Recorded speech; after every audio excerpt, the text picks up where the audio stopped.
오늘 하나님의 말씀 보도록 하겠습니다. 오늘 하나님의 말씀은 사도행전 3장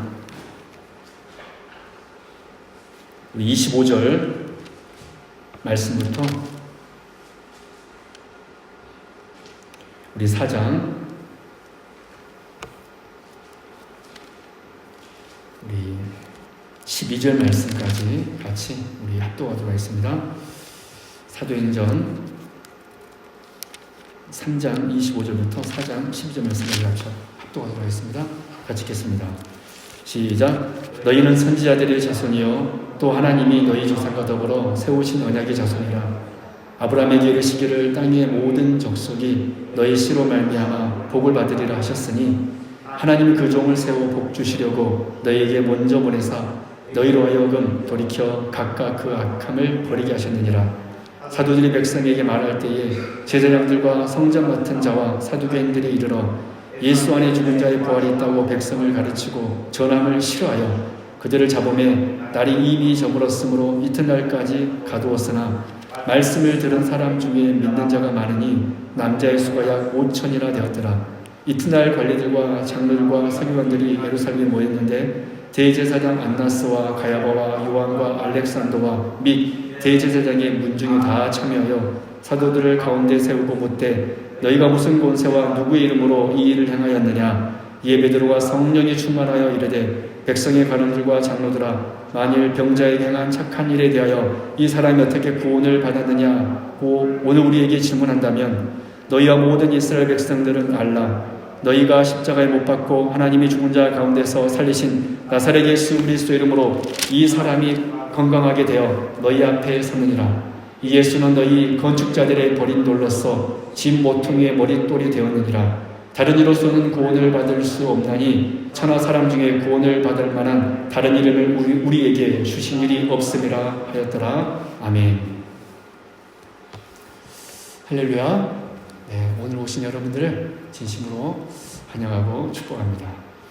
시간이 참 빠른 것 같습니다. 우리가 주일날 또 예배를 드렸는데 벌써 또 3일이 지나서 이렇게 수요일이 되었네요. 우리는 지난 2주간 동안 안진뱅이 사건에 대해서 살펴보았습니다. 그 첫 시간 안진뱅이 사건을 통하여서 이 사건은 메시아의 기적으로 메시아의 왕국이 이 땅에 도래했음을, 메시아의 기적이 일어났으니까 메시아의 왕국이 이 땅에 도래했음을, 그리고 이 안진뱅이처럼 메시아 왕국의 백성된 우리가 바라봐야 할 방향이 무엇인지에 대해서 우리는 첫 번째 시간에 안진뱅이 첫 번째 시간에 살펴보았습니다. 그 방향이 무엇이었죠?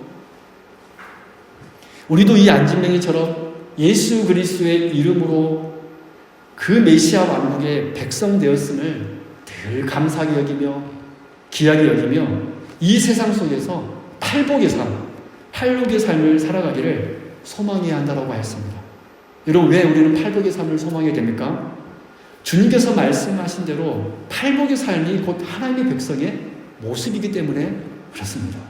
그래서 우리가 하나님의 백성된 자로서 무엇을 소망해야 되냐면 그 팔복의 삶을 내가 살고 있는가. 그래서 그렇게 살기를 원하는 삶이 우리가 되어야 한다는 사실입니다. 그리고 지난 시간 우리는 안진뱅이 사건 이후 이 기적을 보기 위해 솔로몬 행각으로 모여든 사건을 통하여서 복음이 무엇인지에 대해서 들었습니다.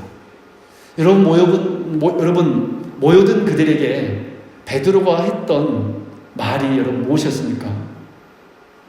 그 모여든 그들이 바로 메시아를 죽인 장본인이라는 것이었습니다.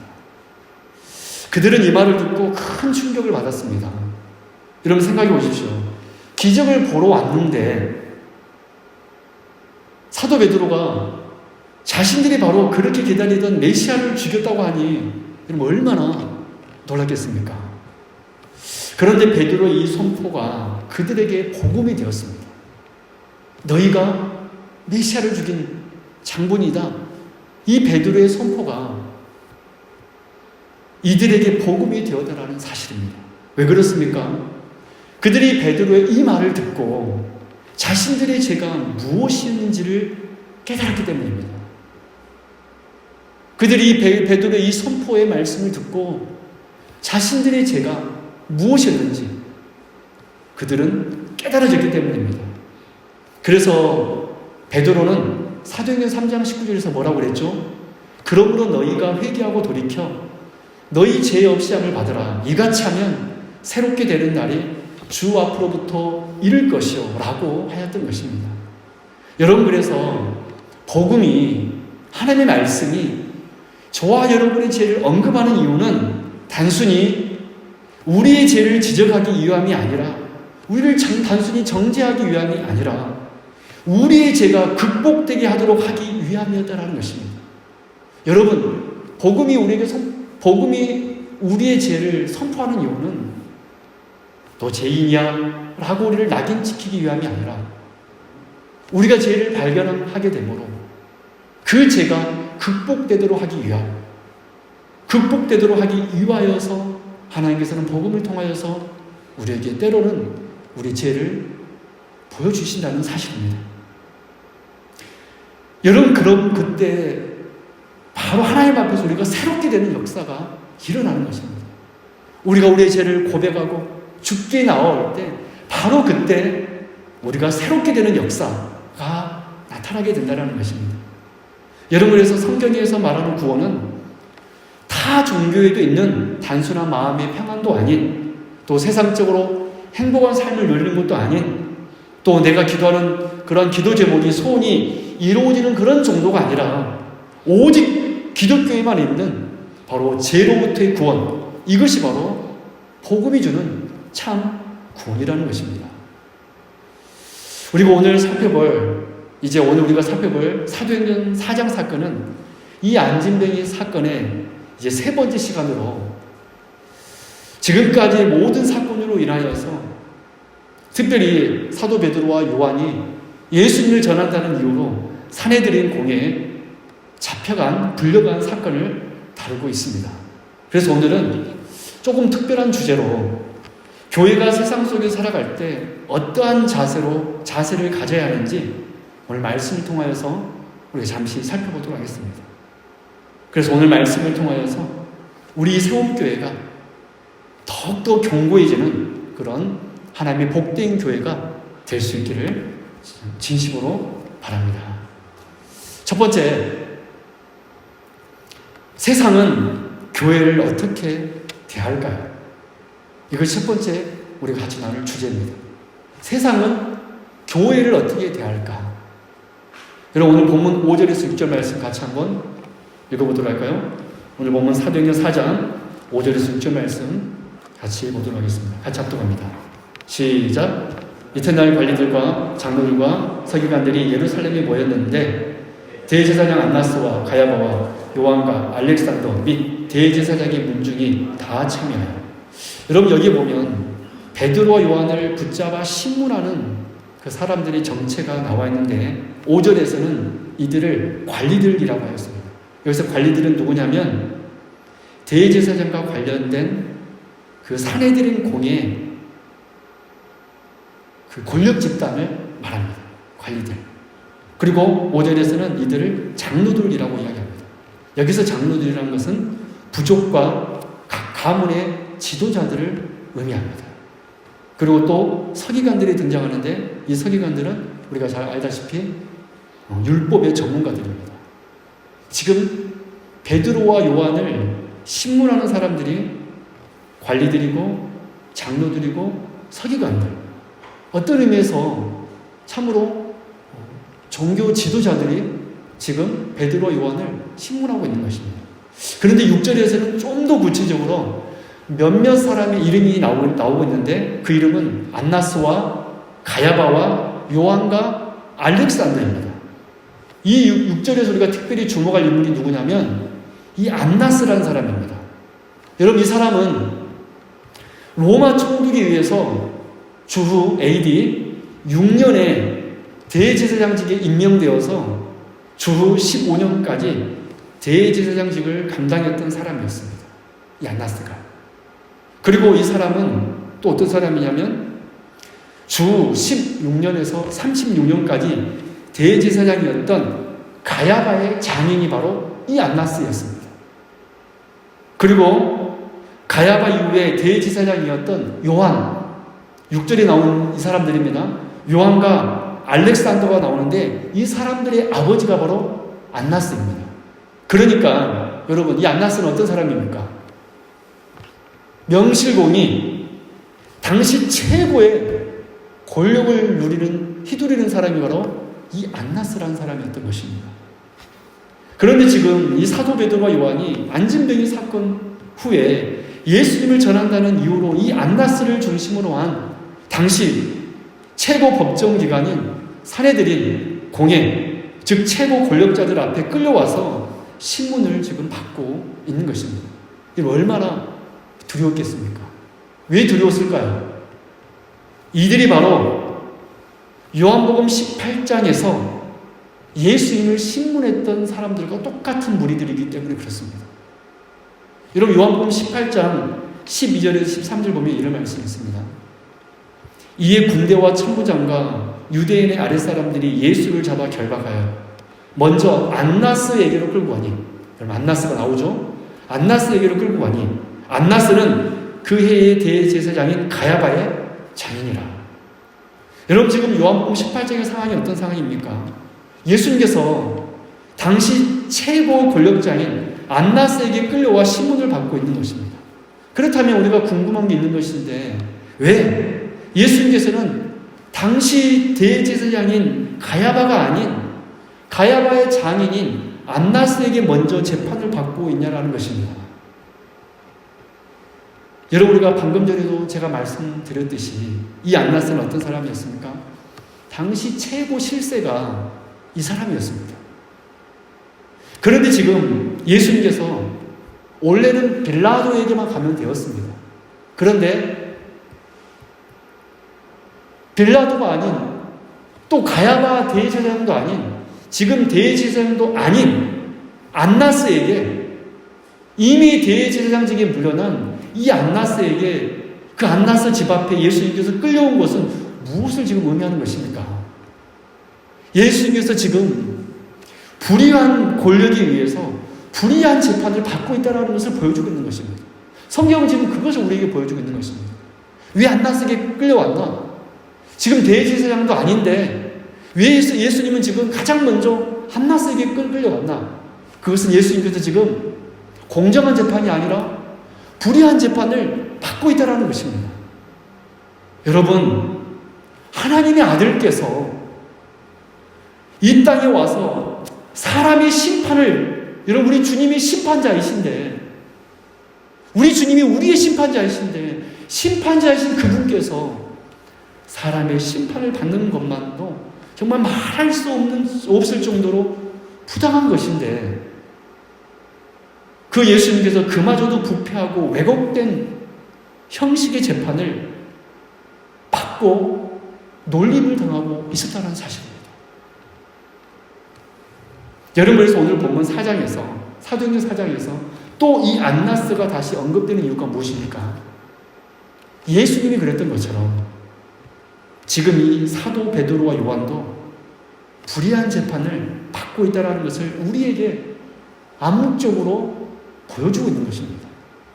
성경은 그래서 일부러 이 안나스라는 사람의 이름을 정확하게 기록하고 있습니다. 이 사람이 의로워서 기록된 것이 아니라 지금 이들이, 사도 베드로와 요한도 예수님처럼 불의한 재판을, 어떤 사회적으로 무리를 일으켰기 때문에, 무슨 죄를 저질렀기 때문에 지금 재판관에 끌려온, 재판장에 끌려온 것이 아니라 불의한 재판을 받고 있다는 것을 이 안나스라는 이름을 통하여서 우리에게 말씀하고 있다는 것입니다. 즉 사도 베드로와 요한은 지금 불의한 재판을 예수님 때와 똑같은 자들에게 똑같은 방식으로 받고 있는 것입니다. 참 놀랍지 않습니까?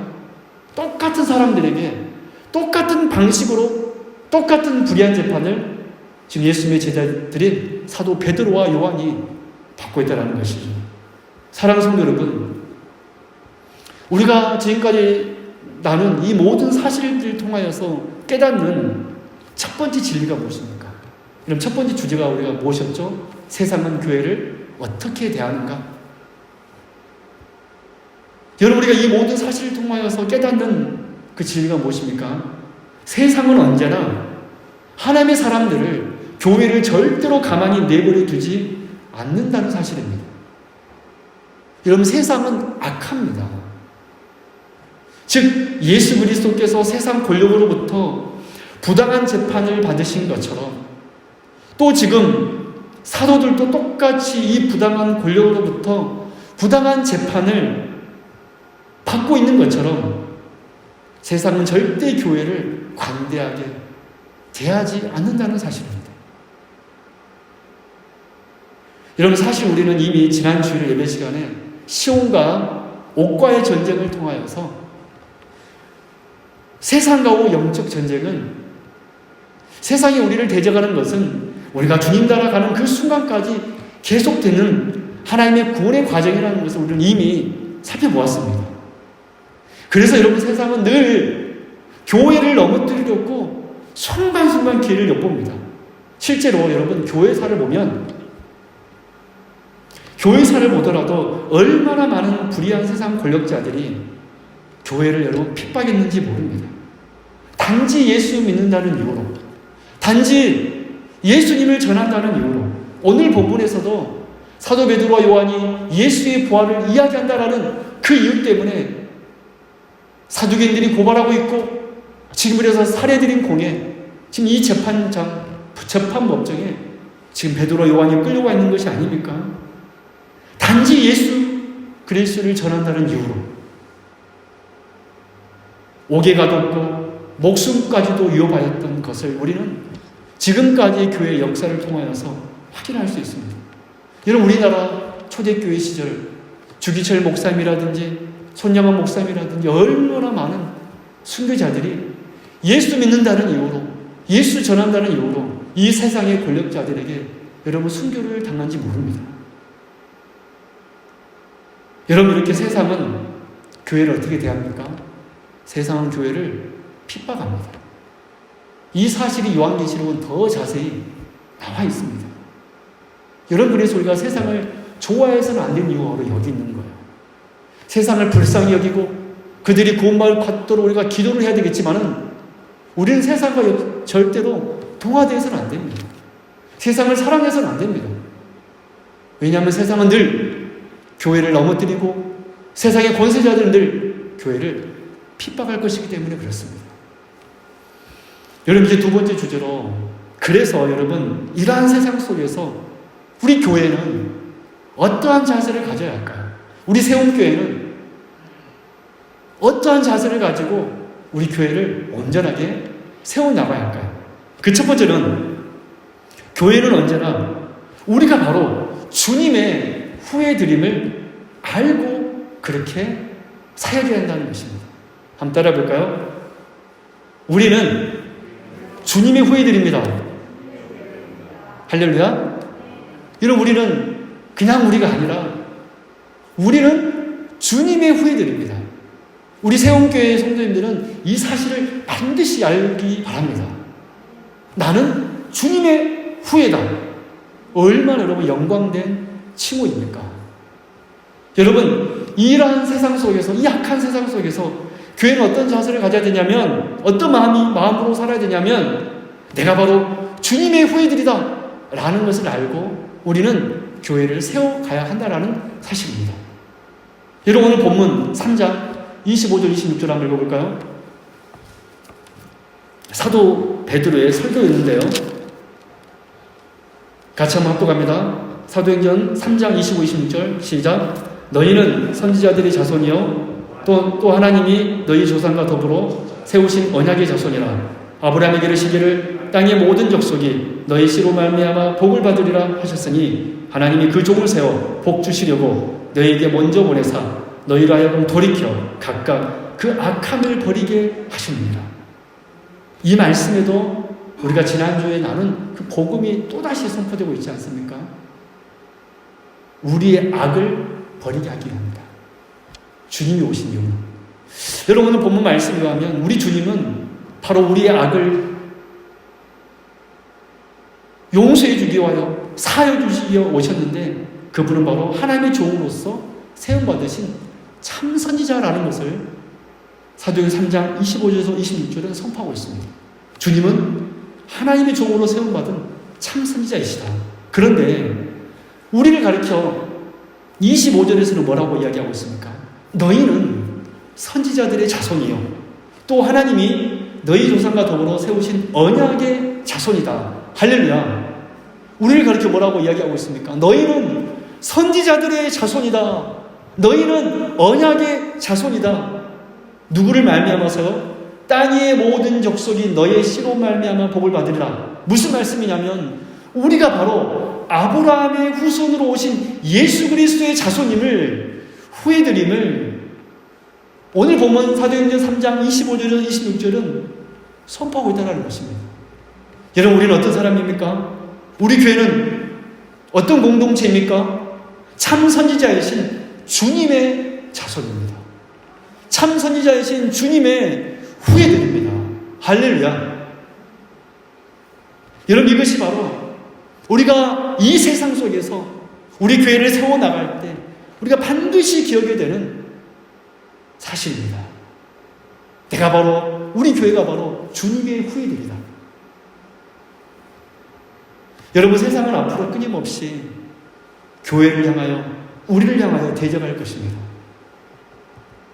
제가 전도사 시절에 막 신학교를 들어갔을 때 저희 채플 시간에 여러 목사님들과 참 선배 목사님들이 오셔가지고 채플 인도를 많이 하셨습니다. 그 선배 목사님들이 저희들에게 했던 말씀 중에 늘 자주 했던 말씀이 뭐냐면 그래도 우리 때는 그래도 좋았는데 너희 때는 참 힘들 것이다 라는 말씀을 참 많이 하셨습니다. 그래도 우리 때는 그래도 말씀 증가하면 정말 목사의 말이라고 그렇게 성도님들이 귀하게 여기고 그렇게 살았는데 앞으로는 세상 사람들이 정말 그러지 않을 것이다.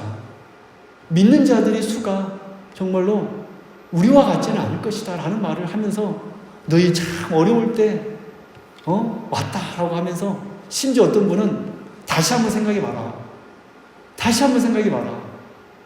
하나님을 위하여 살 수 있는 길이 많이 있다. 심지어 그렇게까지 말씀하신 분도 계셨습니다. 왜 그렇습니까? 세상은 앞으로 더 교회를 공격할 것이기 때문에 그렇습니다. 주님이 오시는 바로 그날이 되면 심지어 그래서 배교하는 일이 많아질 거라고 성경은 이미 예언하고 있습니다. 어떤 핍박이 교회에게 올지 정확히 모르겠지만 한 가지 확실한 것은 세상은 교회를 반드시 핍박한다는 사실입니다. 그래서 우리는 수많은 영적 전쟁을 앞으로 치르게 될 것입니다. 우리 세움교회는 앞으로 수많은 영적 전쟁을 치르게 될 것입니다. 바로 그때 우리가 기억이 될 것이 무엇이죠? 우리 자세의 첫 번째는 무엇이죠? 교회는 참 선지자이신 주님의 후예들이라는 것입니다.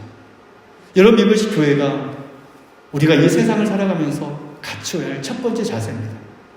그래서 우리가 주의 뜻대로 살아갈 때 또 그렇게 살아갈 때 혹 고난이 오더라도 참 선지자이신 주님의 후예임을 알고 또한 오늘 본문 땅의 모든 족속이 너의 씨로 말미암아 복을 받으리라는 이 말씀대로 반드시 고난이 오더라도 반드시 우리에게 복이 있을 것임을 알아 용감하게 살아가는 저와 여러분 우리 세움교가 될 수 있기를 주님의 이름으로 축원합니다.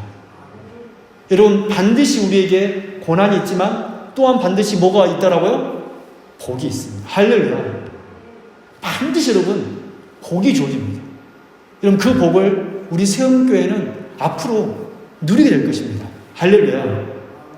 그래서 사도 바울이 고백했던 것처럼 사도 바울에서 갈라디아 6장 17절에서 뭐라고 고백했습니까?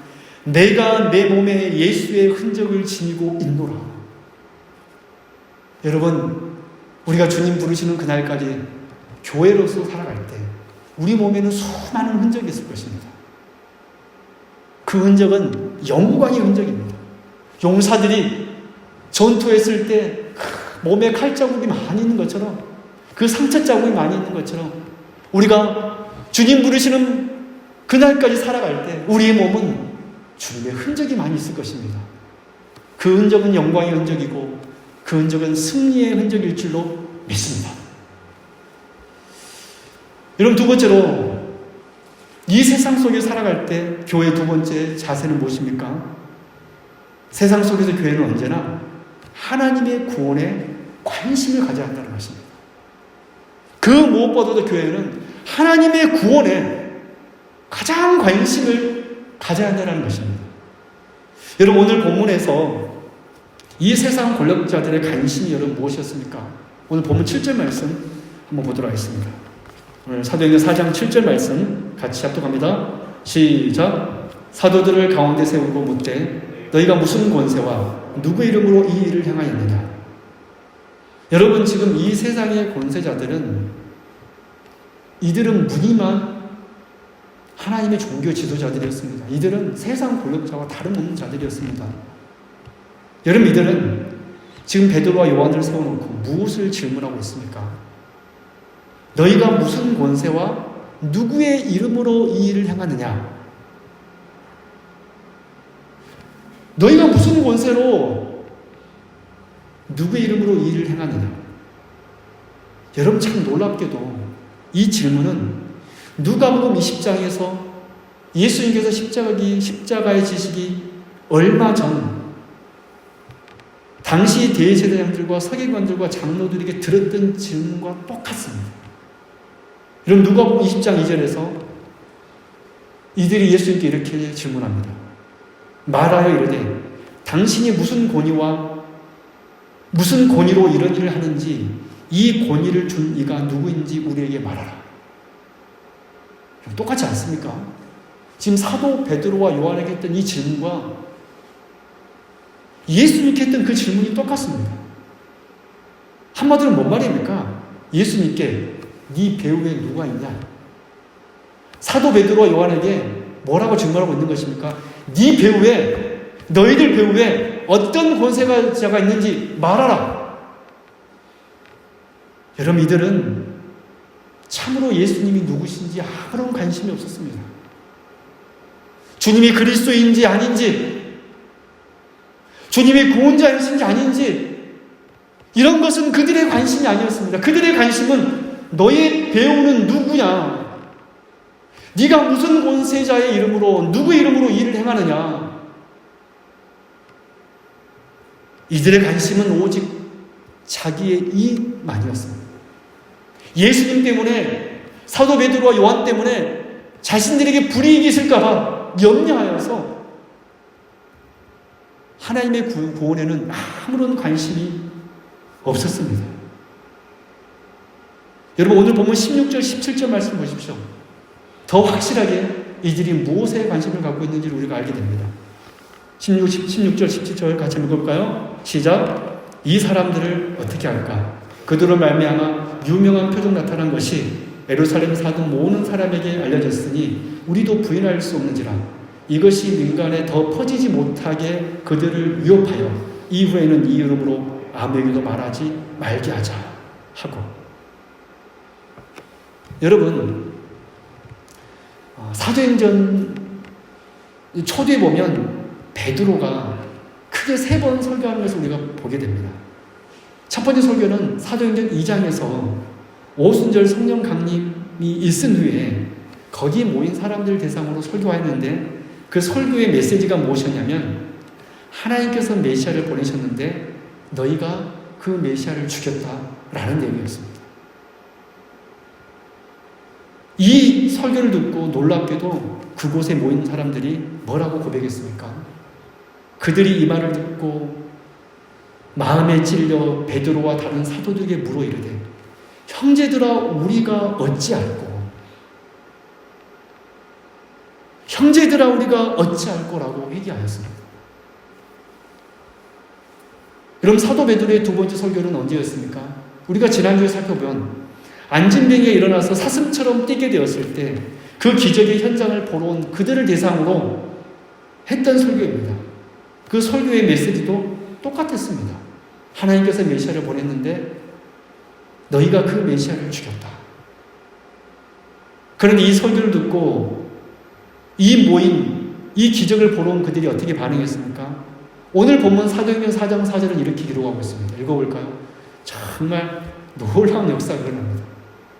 그렇게 베드로가 어떻게 보면 그들의 죄를 지적했음에도 불구하고 어떤 역사가 일어났습니까? 4장 4절 시작. 말씀을 들은 사람 중에 믿는 자가 많으니 남자의 수가 약 5천이나 되었더라.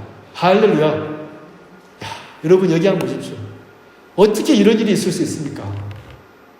남자만 5천이면 여인까지 합하면 10,000명, 또 자신들의 부모님, 어린아이들까지 합하면 적어도 20,000명 정도는 되지 않겠습니까? 이 설교 한 번을 듣고 또 이 설교도 하나님께 너희를 돌봐주실 것이다, 위로할 것이다, 그런 정말 위로의 메시지가 아닌 하나님께서 메시아를 보냈는데 너희가 그 메시아를 죽였다 라는 메시지가 선포되었는데 믿는 자가 많으니 남자만 5천이나 되었더라. 그 다음 세 번째 설교가 바로 오늘 본문 이 사내들인 이 공회, 이 권력자들 앞에서 한 베드로의 설교였습니다. 10절 보십시오. 또 똑같은 메시지입니다. 너희와 모든 이스라엘 백성들은 알라. 너희가 십자가에 못 박고 하나님이 죽은 자 가운데서 살리신 나사렛 예수 그리스도 이름으로 이 사람이 건강하게 되어 너희 앞에 섰느니라. 무슨 말씀입니까? 너희들은 우리 하나님께서 보내신 모퉁이 돌이신 예수님을 버려버렸다. 그런데 그 예수님께서 이 사람을 낫게 하셨다. 너희가 죽인, 너희가 버려버린 그 모퉁이 돌이 바로 우리의 구원자이신 메시아였다 라고 똑같이 세 번째로 사도 베드로가 설교하였습니다. 그런데 이 말씀을 들은 이 권력자들은 어떻게 반응하였습니까? 우리가 지금까지 살펴본 두 그룹과는 달리 오늘 16절 말씀을 다시 한번 보십시오. 이 사람들을 어떻게 할까? 이 사람들을 어떻게 할까? 그렇습니다, 여러분. 오순절날에 회개했던 사람들은 마음이 찔려서 자신들의 죄가 보여지자 그 하나님의 말씀으로 자신들의 죄가 드러나자 우리가 어찌할꼬 내가 어떻게 해야 되나? 여러분 하나님의 말씀을 들을 때 나의 죄가 드러난다라면 여러분 어찌할꼬라고 회개하십시오. 어찌할꼬라고 회개하십시오. 일을 가는 것이 아니라 기분 나빠하는 것이 아니라 어찌할꼬. 여러분 16절에서 이들은 어떻게 반응했습니까? 이 사람들을 어떻게 할까? 내가 저놈을 가만히 놔두지 않겠다.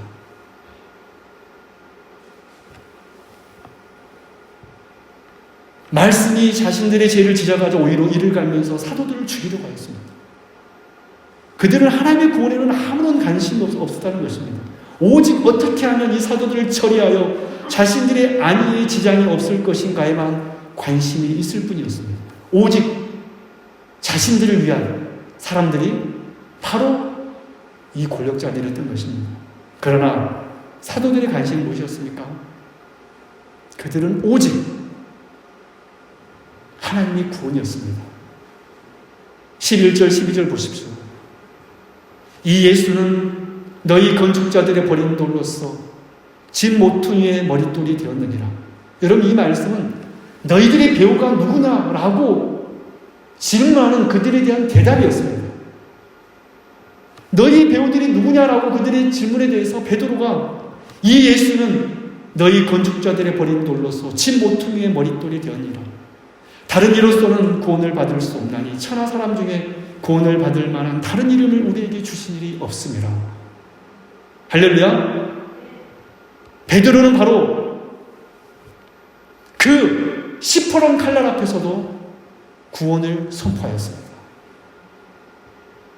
그 시퍼런 칼날 앞에서도 그 권력자들 앞에서도 우리 주 예수님께서 하나님께서는 예수님을 통하여서 구원의 집을 짓기 위한 모퉁이 돌로 삼으셨다라고 사도 베드로와 요한은 선포하였고 그 모퉁이 돌을 너희들은 버렸다라고 그들의 죄를, 그 안진뱅이를 보기 위한 모인 그 사람들과 똑같이 정말 어쩌면 사랑의 마음으로 그런 선포했을 것입니다. 그들도 회개하기를 원하는 마음으로 똑같은 복음을 선포했다라는 것입니다. 단순히 그들의 죄를 지적하기 위함이 아니라, 언급하기 위함이 아니라, 그들이 그들의 죄를 듣고 극복하도록 하기 위하여서, 돌이켜 회개하도록 하기 위하여서 베드로와 요한은 복음을 선포했다라는 것입니다. 여러분, 베드로와 요한의 관심이 무엇이었습니까? 하나님의 구원이었습니다. 이들의 관심은 오직 예수 그리스도였습니다. 여러분, 세상 속에서 교회는 어떠한 자세를 가져야 할까요? 무엇에 관심을 가져야 할까요? 힘입니까? 능력입니까? 여러분, 요즘 이 시대 얼마나 힘이 센지를 모릅니다. 여러분, 우리 교회는 거인이 되어서는 안 됩니다. 할렐루야. 제가 연초에 우리는 거인들이 되지 말자, 우리는 그리스도인이 되자라고 여러분들에게 선포한 적이 있었습니다. 여러분, 그러나 이 시대는 얼마나 많이 힘을 가지려고 하는지 모릅니다. 거인이 되려고 하는지 모릅니다. 여러분, 교회는 주님의 관심이 무엇인지를 늘 묻고 고민하면서 살아가야 되는 공동체가 바로 교회인 줄로 믿습니다. 여러분, 교회는 그리스도의 공동체이지 절대 사람의 공동체가 아닙니다.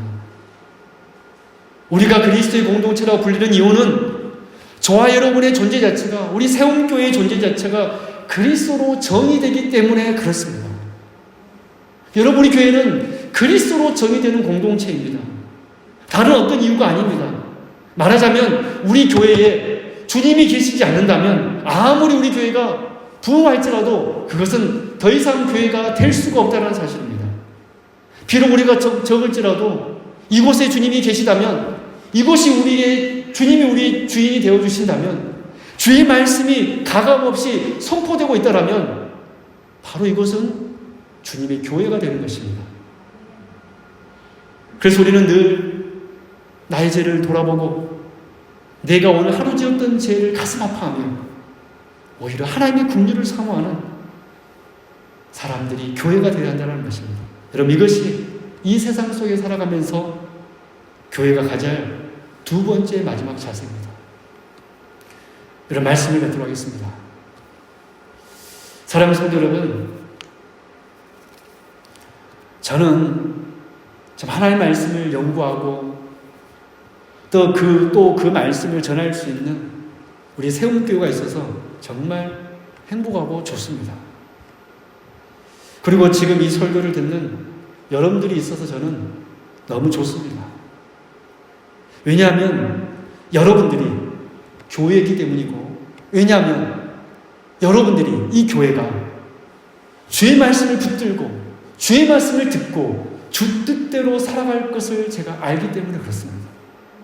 우리의 관심이 세상이 아닌 하나님의 구원에 관심을 가지고 살 것을 제가 믿기 때문에 그렇습니다. 그래서 세상이 우리를 대적할 때 우리는 참 선지자이신 주님의 자손임을 기억하고, 또 반드시 우리에게 핍박이 올지라도 반드시 우리에게 복이 올 것임을 알고 믿고 살아가는 것입니다. 저는 그래서 우리 세움교회가 사람들이 볼 때는, 정말 세상이 볼 때는 좀 더 아둔한 공동체가 되길 희망합니다. 사도 바울이 말한 것처럼 어떤 때는 차라리 손해를 당하는 편이 낫지 아니하냐 라고 사도 바울이 말했던 것처럼, 교회에게 고면했던 것처럼 차라리 손해를 보는 편이 낫지 아니하냐 라고 우리 교회는 말할 수 있어야 합니다. 왜 그렇습니까? 땅의 것을 조금 얻기 위해서 하늘의 것을 많이 잃어버리기 때문에 그렇습니다. 여러분, 우리는 그렇게 세속적으로 계산이 빠르지 않아도 됩니다. 또 그렇게 정교하지 않아도 괜찮습니다. 우리가 좀 잘 못하는 대신 서로 용납해주는 공동체가 될 때, 좀 더 사랑해주는 공동체가 될 때, 당신 이것도 못합니까? 당신 저것도 못해? 라고 말하는 공동체가 아니라 서로 용납해주는, 여러분 이 일을 잘해서 서로 정지하는 공동체보다 차라리 좀 더 못하지만은 정말 서로 용납해주는 공동체가 더 훌륭합니다. 우리는 그래서 그저 말씀에 매이고 하나님의 구원에 관심을 가지고 그 말씀에 은혜 받고, 그래서 우리 지체들에게 주님처럼 가진 것을 다 내어줄 수 있는, 내 옆에 사람들에게 다 내어줄 수 있는 그런 계산하지 않는, 내 것을 계산하지 않는 그런 공동체가 되기를 원합니다. 과연 그런 교회가 있을까요? 과연 그렇게 사는 성도들이 있을까요? 저는 우리 교회에 있는 줄로 믿습니다. 저는 우리 성도님들이, 우리가 바로 그런 교회가 되기를 원합니다. 세상적으로 우리는 조금 못해도 괜찮습니다. 조금 뛰어나지 않아도 괜찮습니다. 왜 그런지 아세요?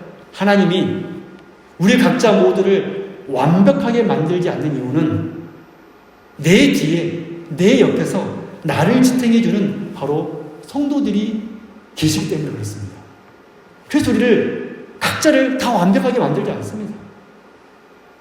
여러분, 이제 앞으로 저를 볼 때 저의 부족한 점을 많이 발견하게 될 수도 있습니다. 여러분, 그럴 때 여러분 염려할 필요가 없는 것은 제가 저의 부족함을 여러분들이 채워가실 것입니다. 할렐루야. 그리고 여러분의 부족함을 또한 제가 채워갈 것입니다. 그리고 내 옆에 성도님이 또 그 옆에 성도님들이 서로의 부족함을 채워주면서 우리 교회는 그렇게 세워지게 될 것입니다. 여러분, 주님께서 우리의 눈을 변화시켜 주시길 원합니다. 우리 주님께서 우리의 길을 변화시켜 주시길 원하십니다. 우리 주님께서 우리의 입술을 변화시켜 주시길 원하십니다. 우리 주님께서 우리의 마음을 변화시켜서 늘 말씀을 통하여서 참된 교회가 어떤 자세로 나가야 되는지 밝히 알아. 그렇게 우리 교회는 아름답게 세워지기를, 주님의 복된 교회가 되기를 주님의 이름으로 축원합니다. 기도하겠습니다. 하나님 아버지 감사합니다. 오늘도 귀한 날 주시고 주의 말씀을 통하여서 세상의 정체를 알게 되었고, 우리가 세상 속에 살아갈 때 많은 핍박이 올지라도 우리는 반드시 하나님의 주님의 후회드림을 알고 반드시 우리에게 복이 주어질 것임을 알고 서로를 용납해주고 하나님의 구원에 관심을 가지며 살아갈 수 있는 저희들이 되게 하여 주옵소서. 우리 세움 공동체는, 우리 세움 교회는 성경대로 살아가는 교회가 되게 하여 주옵시고 성경대로 세워지는 교회가 되게 하여 주옵소서. 개혁된 교회는 개혁되어야 한다는 그 개혁자들의 외침처럼 우리 교회는 늘 개혁되는 복된 교회가 되게 하여 주옵소서. 말씀으로 인하여 깨지고 조각되어져서 완성되는 그런 교회가 되게 하여 주옵소서. 우리의 부족함이 서로 발견될 때 그 부족함을 가르쳐 정지하는 것이 아니라 오히려 그 부족함을 싸매어주면서 서로 용납해주는 그런 공동체가 되게 하여 주옵소서. 감사드리며 거룩하신 예수 그리스도 이름으로 간절히 기도드리옵나이다. 아멘.